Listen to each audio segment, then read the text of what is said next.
We are lobbying our legislators in order to protect a retirement system that has served Texas state employees and retirees for generations. The reason we have to lobby now, even though this has existed for years, is because there are other people, lobbyists, who are against public pensions and are actively working to defeat them and have quite a lot of influence in our legislature. Meet with your group at the Capitol Cafe ahead of the appointment if you like. You can make name tags for yourselves and go over your talking points, which can be found on our website. Be sure to introduce yourself to your legislator and mention that you are with AFSCME. Good afternoon, Senator. I'm Joe Seeley. Very nice to see you, Joe. I'm a representative of Texas AFSCME retirees. And where did you work before? I work for the city of Austin. Oh, that's great. Good. And my wife is a state retiree. I'm Peggy Seeley. Nice to see you. Where did you work? Well, I worked for years at the university when I was in school there, and then I worked for the Department of Human Services, and then finally the Department on Aging. So altogether almost 30 years. Great. Tell me where you work. Cynthia Hayes.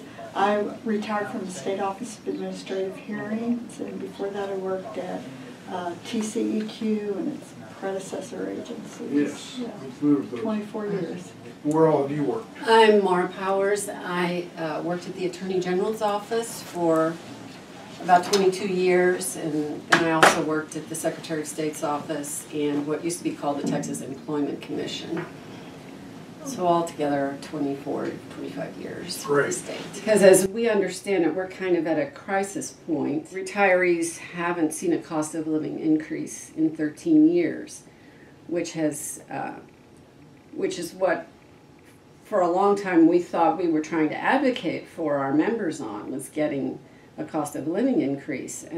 But then when we found out the trouble the pension plan is in, we're kind of now trying to focus on getting this additional funding just so the plan can go on. It's been like 19 of the past 20 years that there's been an underfunding of your pension. So what that means is that we are at a point where it's not actuarially sound, and it's going to get worse when there's some changes in the way they go about doing accounting. At least it's going to show up as a lot worse. And if the legislature doesn't appropriate these extra funding, it could spell the end of the retirement plan as we have understood it to exist for a few generations now.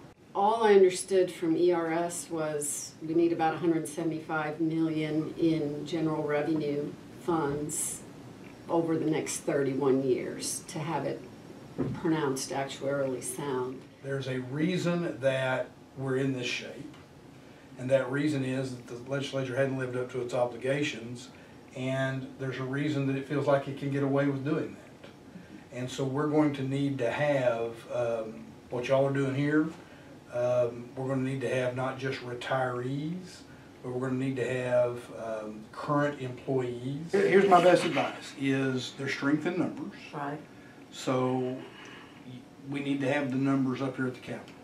The second is, those numbers can't just be 1 or 2 times. Right. Those numbers have to be up here on a consistent basis. And part of the result, or what you need to do in that regard, is you need to figure out who in the offices on the staff are people that you can develop a relationship with. Right. And develop that relationship and have others develop that relationship so that they are basically your advocates.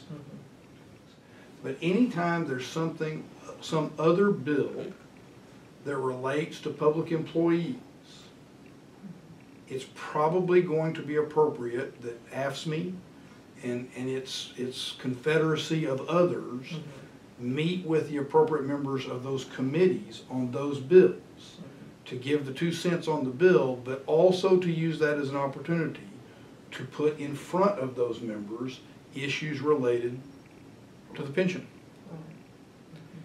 Well, I just wanted to make the point that aside from members of the retirement system, I mean, as a family member, I'm a spouse here, and that's how I became part of this organization.